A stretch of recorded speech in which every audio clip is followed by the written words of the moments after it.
Everyone everybody মাই brothers cancer corner shop. আমার 20 লক্ষ 1,000 কোটি টাকা আমি কিন্তু পাইছি না, কিন্তু ক্যান্সারের পয়সাটা কষ্টর। কিন্তু এখন অলমোস্ট ব্যবসা একদিকে লস।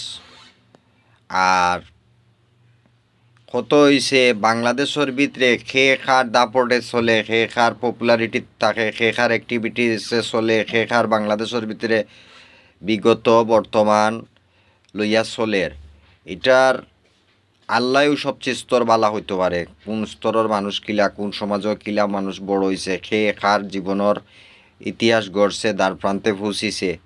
তবে আমি ক্যান্সার অ্যাপস আবিষ্কার করছি, এটা জানি। এটা বাংলাদেশ যদি দেউলিয়া 70 বারও হয় ওইতো পারে, আর বাংলাদেশি মানুষ তালেন আছে না, ও তার জীবনের ভিতরে ঔদেশিক হইব, আইডি পরিচয়রে গোপন করব, ঔদেশিক হইব, বিভিন্ন সময় বিভিন্ন উগ্রামী প্রচেষ্টা করব।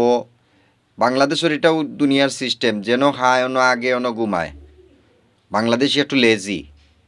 এখন আমের তো ক্যান্সার অ্যাপ, কেউ কইব ডাহার ক্যান্সার, আল্লাহ একজনে জানে। এখন যদি কেউ কয় দেউলিয়ার ক্যান্সার, তাও আল্লাহ একজনে জানে। আমি আমার ক্যান্সার অ্যাপর কথা কই। এই অ্যাপসটা আবিষ্কার করছি খুব কষ্ট করি।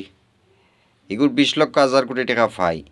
কেউ যদি আস্তা যদি সিলেট 10টা বাড়ি যদি জায়গা বিক্রি করি, হে দেউলিয়াত কেনাডাত গিয়ে সেটেলমেন্ট হয়, আমার কিচ্ছু যায় না। কিন্তু তার মুখ একটা, তার আইডি আর একটা, দুইটা। কিন্তু বাংলাদেশের ভিতরে কোন সময় কোন মানুষ স্থায়ী আছিল 2025 ইংরেজিরও স্থায়ী, আল্লাহ ছাড়া কেউ করতে পারতো না বাংলাদেশের। তবে কিছু না কিছু যা কিছু ঘটে তার কিছু না কিছু রচনা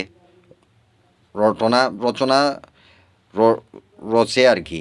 তো কত হয়েছে সিটাঙ্গি বাপ আমার মরহুম, সিটাঙ্গর নোবেল খালি গায়েব হয় বাংলাদেশের 16 কোটির বাইরে থেকে। আরও যদি এখন তুলি হই, সব নোবেল নাই হইব বাংলাদেশের ভিতরে। তো সকলে দুমা দাক্কার খামাইর খাই তো নি আটা বান্ধিয়া বাংলাদেশের ভিতরে শিক্ষা লইয়া।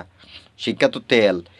আমার ভাই 3টারে আমি লেখাপড়া করাইছি, এমএসসি পাস করাইছি, এমএসসি পাস করাইছি, বিকম পাস করাইছি, এমকম পাস করাইছি, এমবিএ হয়।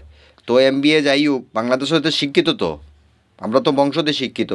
অন বাংলাদেশের ভিতরে যদি শিক্ষা দীক্ষার ভিতরে যদি চায় চাকরি না থাকে বাংলাদেশের ভিতরে, তাহলে এই শিক্ষার কোনো গুণ আসেনি। আর শিক্ষা লইয়া, টাউনের শিক্ষা লইয়া মানুষ রিক্সা চালাইতো নি, রিক্সাওয়ালা হইতো নি দেশের ভিতরে। ওটানি মানুষের মৌলবোধ, ওটানি এক শিক্ষা আর এক শিক্ষারে দায়িত্ব দিছে বাংলাদেশের ভিতরে।